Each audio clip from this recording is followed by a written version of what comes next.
দিন পার করবি না, তুই তো আরেক বেটির হাত ধরে ফেলাই। আমি আগে একটা বিয়ে করেছিলাম এবং ওটা আমি নিজেই ডিভোর্স দিই, নিজের পছন্দে বিয়ে করে নিজেই ডিভোর্স দেই। এদিকে টিকটকার, ইনফ্লুয়েন্সার ও নারী উদ্যোক্তা যাই বলেন না কেন, এবার তৃতীয় বিয়ে নিয়ে মুখ খুলেছেন রুবায়া ফাতেমা তনি।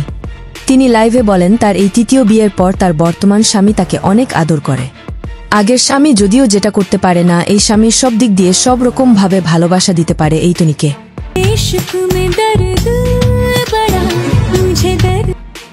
এই রুবায়া ফাতেমা তনি একটি সময়ে তার আগে স্বামীকে নিয়ে মিডিয়ায় সাক্ষাৎকারে বলেছিলেন তিনি আর জীবনে বিয়ে করবে না, কিন্তু এই কথা রাখতে পারেনি এই টিকটকার রুবায়া ফাতেমা তনি।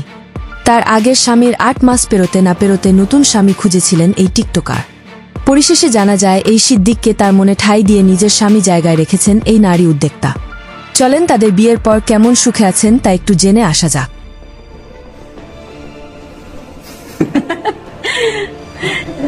আমি তার একমাত্র, আই রিপিট, একমাত্র, আমি আমার হাজবেন্ডের একমাত্র, আই রিপিট, একমাত্র লিগ্যাল ওয়াইফ। তোমার এই ঐতিহাসিক বার্থডেটা কেমন লাগছে? তুমি ভিডিও করা বন্ধ করো। আমরা এখন ব্লগ করবো, বুঝছো? এই ব্লগ দিয়ে যে টাকা আসবে এগুলো আমি আর সামান্তা ভাগ করে নিব। এই সামান্তা, তোমার এই কেকের খরচের টাকাটা উঠাইতে পারে না? ফুপুকে আগে পাও, জানি বলছো? যাও সামান্তা, যাও হেমে যাও। খুব ভালো হয়েছে। এত কিছু দেখার পর তাদের ভক্তরা মনে করছেন এই নারী উদ্যোক্তা তনির আগে স্বামীর কাছে এতটা সুখী ছিলেন না। নতুন জামাইকে পেয়ে এখন নিজের সবটুকু ভালোবাসা দিয়ে এই সিদ্দিককে আগলে রাখতে চান এই রুবায়া ফাতেমা তনি। এই রুবায়া ফাতেমা তনির নতুন জীবনসঙ্গীকে ঘিরে নেটিজেনরা মন্তব্য করছেন তাদের দুজনকে দেখতে বেশ ভালোই লাগছে। আগের স্বামীর সাথে এই তনিকে বাবার বয়সে পুরুষকে বিয়ে করাতে অনেক কথাই শুনতে হয়েছে ভক্তদের কাছ থেকে এই তনিকে। পরিশেষে তাদের এই জুটি দেখে এবার প্রশংসায় ভাসছেন রুবায়া ফাতেমা তনি ও সিদ্দিক।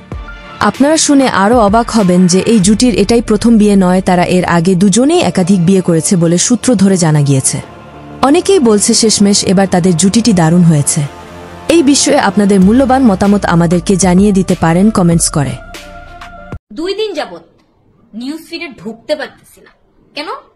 রুবায়া ফাতেমা তনি বিয়ে করছে, ওনার হাজবেন্ডকে ভুলে গেছে, সবকিছু একটা সাজানো চাল। সে তোর বাপের কি? তোর বাপের কি? তোর কি?